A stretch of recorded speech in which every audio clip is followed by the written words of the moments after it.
Hello everybody, it's your friendly digital technology librarian, Christy here. We've reached another Friday, so of course I have another Film Rec Friday ready for everybody out there. So, as I have mentioned before, January is traditionally the time when we look to have fresh starts, and that's probably why it also perfectly coincides with National Hobby Month. It's kind of the best time ever to really pick up a new hobby or maybe return to an interest that you had in the past that you've just kind of let fall by the wayside over time. So, anyway, as such, we are going to explore a couple of really unusual and interesting documentaries that are about vastly different topics but are still wildly fun to watch, in the hopes that these particular documentaries about very specific interests might spur you to explore your own new interests or hobbies, despite the fact that those interests and hobbies might have nothing to do with these documentaries.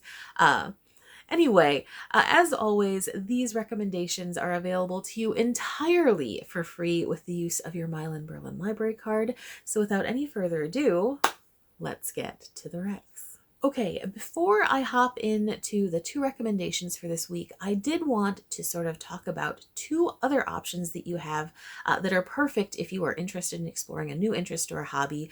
Those are both binge passes that are available through our Hoopla service. If you are not aware of what a binge pass is, when you use our Hoopla service, one of the options is for a binge pass, which means you use one of your 10 monthly checkouts to essentially subscribe to a specific binge pass service.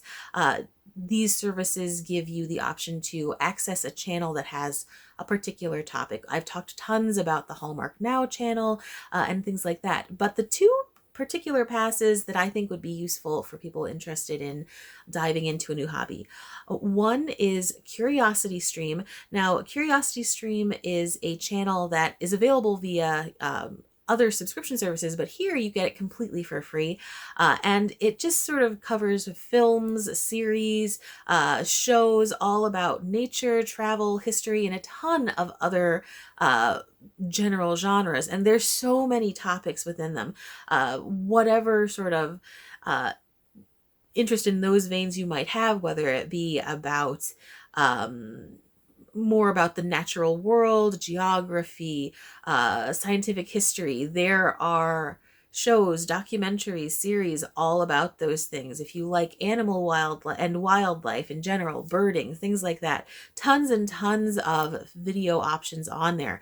So if you wanted to sort of explore that particular interest, there are so many options on there. And since it's a binge pass, you have no limits. For 7 days, you are subscribed to that particular channel, and you have, your option of watching however many videos you want. You could spend the entire day binging on one of those channels and watching, tons and tons of videos. You don't have a limit once you subscribe. And what's again great about that is it uses just one single checkout from your monthly checkouts, and that gives you again an entire week of unlimited viewing. So Curiosity Stream, like I mentioned, is fantastic. And then maybe even better for people who are looking to have a little bit more structure in their viewing of a new topic is the Great Courses binge pass. Great Courses are kind of like very in-depth classes about myriad titles and topics. I mean, if you want to get involved in cooking, if you're interested in cognitive science, if you are interested in learning about bugs, if you want medieval history, there's going to be a great course option for you. And since each great course has multiple classes within it, it's a great opportunity to use that binge pass because again, you can watch a full course and it only still takes that one checkout, and then you can still watch more courses beyond that as long as you do it within that 7 days. After that 7 days, you can always check out the channel again. So you could have a full month of whatever your interest is, and it still would be free and it would still fit within your checkouts per month. And it's just, they offer so much so much information, these great courses. There are some phenomenal ones on art if you happen to be interested in diving into different art, different history, different eras of art history, different artists as individuals, or if you're looking to make a change health wise in the new year, there's tons of information about different diets, different exercises, and mindfulness practices. So either Curiosity Stream or Great Courses could be perfect options for you. I strongly recommend checking them out. Like I said, one checkout gives you 7 full days of trying them, and you can use the binge pass over and over again after that. You just have to fit it within your 10 checkouts per month, which is a fantastic, fantastic option for people. Okay, moving on to our more traditional recommendations. My first one is available via our Hoopla service, and that is 1997's Trekkies. So, if you don't happen to be in the know, a Trekkie is the way a lot of people will refer to people who are part of the Star Trek fandom, frequently people who are slightly more fervent members of the Star Trek fandom. Excuse me. So, Star Trek, of course, is a global phenomenon. It's been around for decades at this point, and considering how fast pop culture moves and sort of wanders away from things that were super popular at one moment, it's pretty impressive that Star Trek has been available to people in some iteration for literal decades. There's the original series, Generation, the Voyager, on and on and on, up to today's multiple Star Trek series that people are still really engaged with and really, really enjoy. So in Trekkies, we are dealing with a documentary dedicated to the people who love this particular property. And again, it's a global thing. We hear people, individuals in this particular film who are from Australia, who are from England, who are from Ohio, who are from far-flung parts of the world, and they all share this one particular interest. And there are parts of this documentary that are clearly played up a little bit for laughs, but I don't think at any point it's ever poking fun at the fans. It's really a documentary made for them. But what's really impressive about this documentary, I think, is that whether you're a fan of Star Trek or not, it's still a totally enjoyable documentary. Because when you hear the interviews with the individual actors, especially, and about how the career move to be in one of these shows has affected them so many years after they were ever part of any of these shows, is really impressive. And they discuss interactions with the fans, not like the crazy stuff that you sometimes see on the internet, but like the moments that really stick with them, that are so heart-centric and really moving, and it's beautiful. Even hearing people who are fans of the show talking about the way they have managed to incorporate this love of this property into their daily lives is really delightful. There are so many moments within this where it makes you smile, it makes you giggle.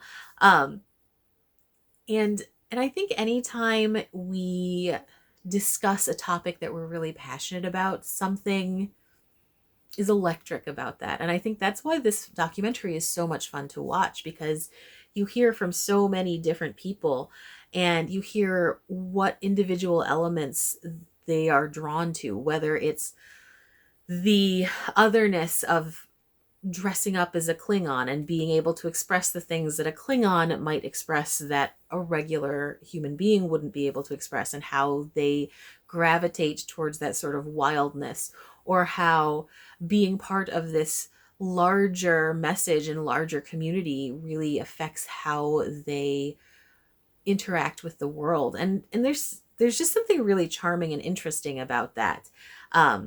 There are a few interviews with some of the original cast members, like Leonard Nimoy, where they talk about their own first experiences at the very first Star Trek convention, and how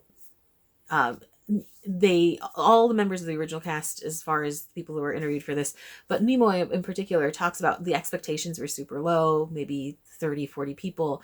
And then I think Nimoy describes it as a wall of emotional sound coming out when ever they would say anything on stage. They came out onto a stage and they felt like they were the aging Beatles because people were hanging off of balconies. These were icons to them, and how that experience changed these actors' lives.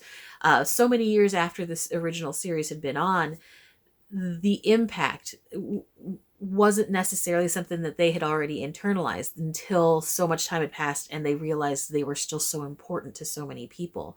Um, and a lot of these actors parlayed that particular feeling and emotion into huge acts of, uh, you know, forward thinking and progressive mindedness. Like Nichelle Nichols was a huge part of the actual NASA program for a large chunk of time, and how these people parlayed this fame into something really, really good and helpful to the world at large.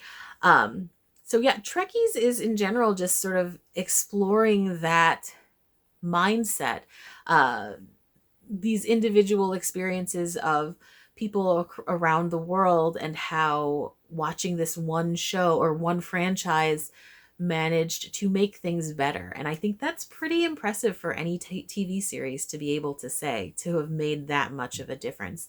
So if you're interested in sort of a slice of life pop culture documentary, if you happen to be a Star Trek fan, whether it's like a hardcore Trekkie or just someone who enjoys peripherally like science fiction, make sure you check out Trekkies. It's kind of a classic at this point, and I definitely think worth watching for anyone out there who enjoys film and who enjoys like the concept of pop culture.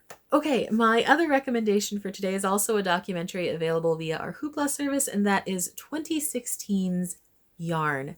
I am so happy that I found this because I loved this documentary. I'd never heard about it until I started exploring uh, options for today's topic, but this one was so interesting and so fun, and um, exposed me to a ton of different artists. Anyway, so Yarn is a documentary about all of these up and coming, forward thinking fiber arts artists, and how they are sort of taking the traditional knit and crochet designs and doing something very new with them, whether we're talking about like pure art, fashion, and even community service. Some of these topics I would never have considered when thinking about crocheting. As someone who crochets herself, not something in my wheelhouse. I make little like toys and things like that. I make granny squares into afghans and scarves. But some of these artists are so incredible. One of my favorite little topic stories in here is about an artist who essentially um, knits these elaborate structures that children and adults can sort of play in. It's like a little playground with like um holes for them to sort of like wander through and pathways that they can explore. And it's really just fascinating, but it's also absolutely beautiful when it's installed and strung up. We see, you know, people who are looking at fashion as art, and really avant-garde art at that, and all with knitwear. These beautifully colored bodysuits that are absolutely impressive pieces of work in general, and then how it becomes an actual art installation. And it just takes this craft that I think we all sort of have a very specific vision of. You know, when people think about knitting or when they think about crocheting, they see this very traditional art. They usually will think, oh, a sweater, oh, an afghan, oh, a scarf, things like, you know, I mean, things that I make. And then to see these individual skills turned into these incredible pieces is just amazing to me. And it's really exciting to see a traditional craft evolve into something new that we didn't necessarily think it could become. The interviews with the artists are really fascinating, seeing how their process itself evolves, how they go from, you know, this traditional practice into what they're doing now. I loved all of the interviews. I think these artists are absolutely fascinating, but to be able to really delve into what they're doing and how they got there was really quite exciting. And just like I said, being able to see all of the individual things that people are doing, um, and how everything really does still tie back to that original tradition. It never, at no point does it ever poo poo on what this craft came from, because without that original notion, nothing forward would be available or possible. And so I loved the respect that was there for that. So yeah, if you are, whether or not you are a knitter or a crocheter, whether you have an interest in fiber arts at all, this is still such a fascinating documentary. I 100% recommend it for people who are already involved in those interests or hobbies. But if you are interested in art, fashion, her urban planning, even, like I said, there were some really fascinating community structures designed with fiber arts. It's just such a fantastically interesting documentary and covering topics that I never imagined yarn would. So yeah, 100% recommended. Again, available on our Hoopla service, 2016's Yarn. It is an absolute must watch.